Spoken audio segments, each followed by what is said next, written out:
Hello students, कैसे हो आप लोग? बेहतर हो गए यार। आप नाम तो जानते ही हो। बाकी स्कूल इंडिया में आपका मोस्ट वेलकम। देखो, हम लोग बात कर रहे थे यार, डबल बॉन्ड इक्विवेलेंट की बात हो रही थी। तो डबल बॉन्ड इक्विवेलेंट में हम लोगों ने पढ़ रखा था कि हम लोग कैसे निकालते हैं, उसमें कितना अनसैचुरेशन होता है, वगैरह वगैरह बातें हो गई थी। लेकिन हमारे पास ये क्वेश्चन आता है कि सर इतना टाइम तो होता नहीं कि हम ये करें। और इसका क्वेश्चन आ गया तो हम इसमें फॉर्मूला अप्लाई करें, ये करें वो करें। अगर कोई बड़ा कंपाउंड आ गया तो क्या करेंगे? तो सुनो मेरी बात ध्यान से।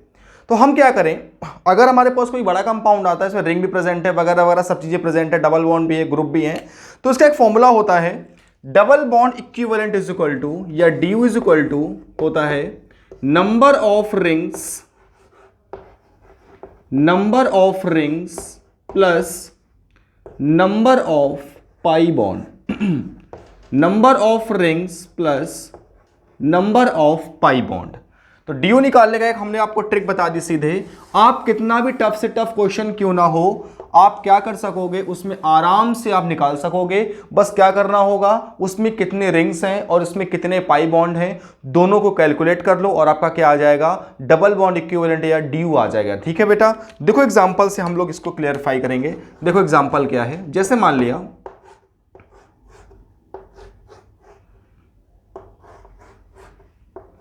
एक एग्जाम्पल लेते हैं इसका।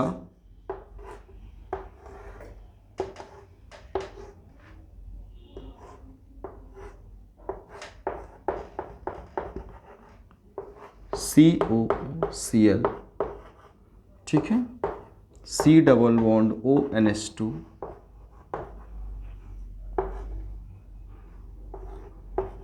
CS डबल बॉन्ड CH2, ये आपके पास। अब आपसे कह रहा है कि इस कंपाउंड का डबल बॉन्ड इक्विवेलेंट क्या होगा, कैसे करोगे?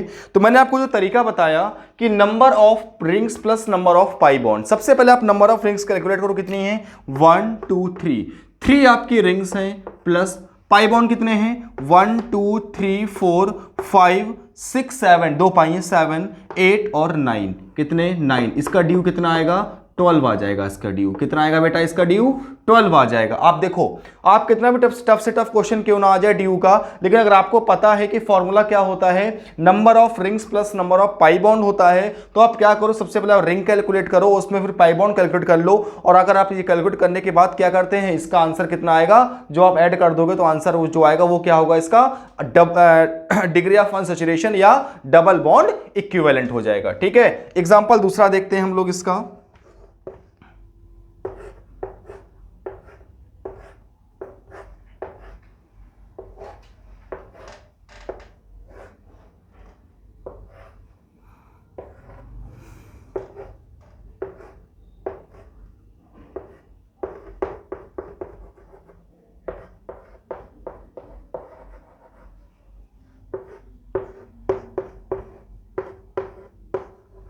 ठीक है, आपसे कह रहा है इसका डबल बॉन्ड इक्विवेलेंट क्या होगा। चलो भाई, रिंग कितनी है, 2 रिंग है 2, प्लस डबल बॉन्ड कितने हैं, 1 2 3 4 5 6 7 8, कितने 8, कितना आ गया बेटा इसका ड्यू, इसका ड्यू कितना आ गया आपका 10 आ गया। कहने का मतलब है आप क्या करो, डबल बॉन्ड इक्विवेलेंट निकालने का तरीका मैंने आपको बताया, number of pi bond plus number of क्या करो, रिंग कैलकुलेट कर लो, आपका क्या निकल के आ जाएगा, डबल बॉन्ड इक्विवेलेंट आपका बहुत आसानी से निकल के आ जाएगा। तो हमारी बात यहां से खत्म होती है डबल बॉन्ड इक्विवेलेंट निकालने की। तो हम लोगों ने बात कर ली बेटा फंक्शनल ग्रुप क्या होते हैं हमारे, ठीक है, डबल बॉन्ड इक्विवेलेंट क्या होता है। अब हम बात करने जा रहे हैं होमोलोगस सीरीज की बात करेंगे। किसकी बात करेंगे, अच्छा सॉरी, उसके पहले हम बात करेंगे अल्फा बीटा गामा नोटेशन की। अल्फा बीटा गामा नोटेशन क्या होता है, तो बेटा हेडिंग डालेंगे हम लोग, alpha beta and gamma notation, कि हम कब हम अल्फा गामा बीटा गामा की बात करेंगे। तो सुनो बेटा, जैसे हमारे पास कोई कार्बन की चेन है, तो उस कार्बन की चेन में मान लिया कोई फंक्शनल ग्रुप लगा है, तो हम किस कार्बन को अल्फा बोलेंगे, किस कार्बन को बीटा बोलेंगे, या फिर डबल बॉन्ड ट्रिपल बॉन्ड लगा हो तो किस केस में क्या करेंगे, उसकी बात करेंगे। तो देखो बेटा होता क्या है, सबसे पहली बात, अगर कोई इफ कार्बन चेन कॉन्टेनिंग, पहला केस है if carbon chain containing functional group, अगर कार्बन चेन जो है वो फंक्शनल ग्रुप कॉन्टेन करती है, तो तब इस केस में हम अल्फा बीटा गामा किसे बोलेंगे। तो चलो मान लिया बेटा हमारे पास एक कार्बन की चेन है, ये हमारी कार्बन की चेन है, ठीक है, और इस कार्बन की चेन से कोई फंक्शनल ग्रुप लगा हो। अब ये फंक्शनल ग्रुप कैसा भी हो सकता है बेटा, कार्बन कॉन्टेनिंग भी हो सकता है, नॉट कार्बन कंटेनिंग भी हो सकता है। कार्बन कॉन्टेनिंग का मतलब हो गया जैसे CN, COOS, CHO, इन सब की बात हमने, ठीक है, और नॉट कार्बन कंटेनिंग में जैसे OH हो गया, NH2 हो गया, मतलब जिस फंक्शनल ग्रुप में कार्बन नहीं आता उसको बोलते हैं नॉट कार्बन कंटेनिंग, और जिस फंक्शनल ग्रुप में कार्बन आता है उसको बोलते हैं कार्बन कॉन्टेनिंग, ठीक है।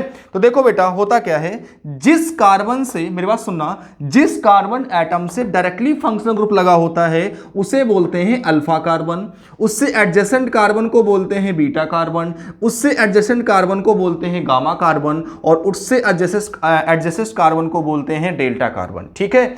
अब देखो एग्जांपल से अगर इसको हम समझेंगे तो देखो एग्जांपल है मेरे पास CH3, CH2, CH, OH, CH3, ठीक है। अब देखो बेटा ये OH हमारा फंक्शनल ग्रुप है, अब ये OH हमारा किस कार्बन से प्रेजेंट है, इस वाले से, तो ये हमारा कौन सा हो गया, अल्फा हो गया। अब अल्फा के बगल में डायरेक्टली ये भी अटैच है, डायरेक्टली ये भी अटैच है, तो ये भी बीटा कार्बन हो गया और ये भी बीटा कार्बन, और ये क्या हो गया, गामा कार्बन हो गया, ठीक है। चलो एक दूसरा एग्जांपल ले लेते हैं इसका, CH3, CH2, COH, और यहां पर हमने लगा दिया CH3, और इधर भी लगा दिया CH3।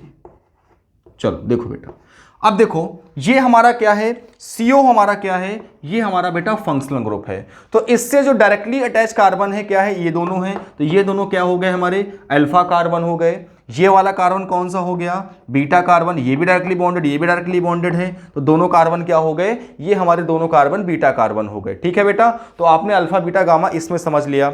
अगर मान लिया कि अगर हमारी कार्बन चेन में डबल बॉन्ड प्रेजेंट है, क्या प्रेजेंट है, डबल बॉन्ड, चलो कार्बन की चेन ले लिया, मान लिया डबल बॉन्ड है, तो सुनो बेटा डबल बॉन्डेड कार्बन एटम से जो डायरेक्टली बॉन्डेड कार्बन होता है वो कैसा होना चाहिए, sp3 हाइब्रिडाइज होना चाहिए, ठीक है, और उस कार्बन को बोलते हैं अल्फा कार्बन, उससे बगल वाले को बोलते हैं बीटा कार्बन, क्योंकि जो डबल बॉन्डेड कार्बन होता है बेटा वो कैसा होता है, sp2 हाइब्रिडाइज होता है। तो उस डबल बॉन्डेड कार्बन से जो लगा हुआ कार्बन एटम होता है, डायरेक्टली बॉन्डेड कार्बन होता है, उसका सबसे पहली बात कैसा होना जरूरी है, sp3 हाइब्रिडाइज, और उस sp3 हाइब्रिडाइज कार्बन को हम लोग क्या बोलते हैं, क्या नाम देते हैं, अल्फा कार्बन हम लोग नेम देते हैं। तो ये आपका हो गया अल्फा बीटा गामा नोटेशन की बात हमने कर ली, ठीक है।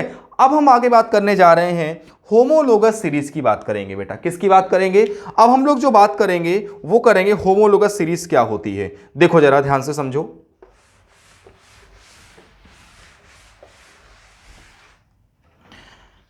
देखो हेडिंग डालेंगे होमोलोगस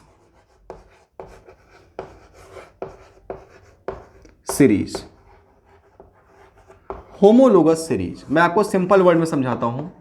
होमोलोगस सीरीज का मतलब होता है वो सीरीज जिसमें सिर्फ एक CH2 मॉलिक्यूल का डिफरेंस होता है। दो कंपाउंड में अगर हम कंपेयर करें कि ये दोनों आपस में होमोलोगस हैं या नहीं, तो क्या देखेंगे कि उन दोनों कंपाउंड में केवल एक CH2 का डिफरेंस होना चाहिए, 1 CH2 मॉलिक्यूल क्या होना चाहिए, इसका डिफरेंस होना चाहिए। अगर दो कंपाउंड में अगर एक CH2 मॉलिक्यूल का डिफरेंस है, मतलब एक में जो हमारा कंपाउंड है उससे ज्यादा एक CH2 मॉलिक्यूल प्रेजेंट है, इसका मतलब कहने का है कि वो हमारा क्या होगा, होमोलोगस होगा। एक CH2 मॉलिक्यूल का मतलब होता है कि इसका एटॉमिक मास कितना आएगा, 12 और 2 14 एटॉमिक मास आएगा, क्या आएगा, 14 एटॉमिक मास का डिफरेंस होना चाहिए, ठीक है। अब देखो बेटा एग्जांपल से आपको समझाता हूं। एग्जांपल लिया हमने, देखो एग्जांपल देखो, CH3 ठीक है, और दूसरा एग्जांपल लिया CH3 CH2 CH3, और मैं आपसे पूछूं क्या जरा बताओ ये दोनों कंपाउंड आपस में होमोलोगस हैं क्या, कहोगे सर बिल्कुल सही आप बात कह रहे हैं, ये दोनों होमोलोगस हैं क्योंकि इन दोनों में एक CH2 का ही डिफरेंस है, इसमें एक CH2 कम है, इसमें एक CH2 ज्यादा है। कहने का मतलब ये दोनों आपस में क्या होंगे बेटा, ये आपस में क्या होंगे, दोनों होमोलोगस होंगे, दोनों आपस में क्या होंगे, दोनों आपस में बेटा ये हमारे होमोलोगस होंगे। इसी में एग्जांपल और बढ़ा दूं अगर मैं कि CH3 CH2 और CH3 ठीक है। अब मैं आपसे पूछूं कि ये होमोलोगस है या नहीं, तो क्या कहोगे बेटा, ये दोनों क्या होमोलोगस हैं? मैं आपको इसको नंबर दे दूं, ए बी और सी, ए बी और सी, ठीक है। अब देखो बेटा, ए और बी आपस में होमोलोगस हैं क्योंकि हमने क्या बोला, की पॉइंट समझो कि एक CH2 मॉलिक्यूल का डिफरेंस होना चाहिए। किसका डिफरेंस होना चाहिए? 1 CH2 मॉलिक्यूल का यहां पे क्या होना चाहिए बेटा, डिफरेंस होना चाहिए, ठीक है। अब देखो है क्या इसमें कि अब देखो यहां पर क्या है, इन दोनों में दो दो CH2 मॉलिक्यूल का डिफरेंस है, इन दोनों में ए और सी में। लेकिन बी और सी में अगर आप देखो यहां पर क्या है, एक CH2 यहां पर दो CH2 है, मतलब ये दोनों अब आपस में क्या होंगे बेटा, होमोलोगस कहलाएंगे। क्या कहलाएंगे दोनों आपस में हमारे, ये दोनों हमारे आपस में होमोलोगस कहलाएंगे। तो होमोलोगस का मतलब समझ गए होंगे कि वो दो मॉलिक्यूल हमारे आपस में होमोलोगस होते हैं जिनमें एक CH2 का डिफरेंस होता है। किसका डिफरेंस होता है? 1 CH2 मॉलिक्यूल का डिफरेंस होता है। वो कंपाउंड्स हमारे क्या कहलाते हैं, आपस में होमोलोगस कहलाते हैं, ठीक है। अब जैसे एग्जांपल, हम दूसरा एग्जांपल लें इसका, देखो बेटा बेहतरीन तरीके से आपको समझ में आएगा। CH3 CH2 COOH, ठीक है। और एक दूसरा कंपाउंड लेते हैं, CH3 CH2 CH2 COOH। अब मैं आपसे पूछूं कि क्या ये दोनों कंपाउंड आपस में होमोलोगस हैं? कहोगे जी सर बिल्कुल आप सही कह रहे हैं, क्योंकि यहां पर क्या है, एक CH2 का मॉलिक्यूल है और यहां दो CH2 के मॉलिक्यूल हैं, सिर्फ एक का डिफरेंस है। इसका मतलब क्या होगा, ये दोनों हमारे कंपाउंड्स कैसे होंगे, आपस में होमोलोगस कहलाएंगे। तो आप, मुझे उम्मीद है कि होमोलोगस का मतलब समझ गए होंगे कि किन्हीं दो मॉलिक्यूल में अगर एक CH2 का डिफरेंस होता है तो हमारे वो क्या कहलाते हैं, होमोलोगस कहलाते हैं, ठीक है। मैं आपको कुछ एसिड्स के नाम बताने जा रहा हूं जिन्हें आप बहुत ही ट्रिक से समझाऊंगा, जिन्हें आप बहुत ही इजीली याद कर सकोगे एज अ होमोलोगस, ठीक है। आप इसको बेटा नोट कर लो और फिर मैं आपको एक होमोलोगस सीरीज लिखवाने जा रहा हूं कुछ कंपाउंड्स की। जल्दी से आप इसको नोट करो बेटा।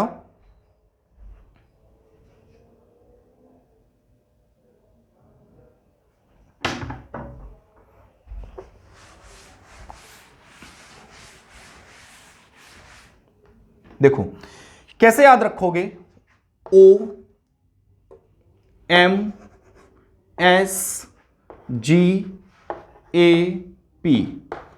ओ मस गैप। ओ का मतलब क्या होता है आपका, ऑक्सैलिक एसिड।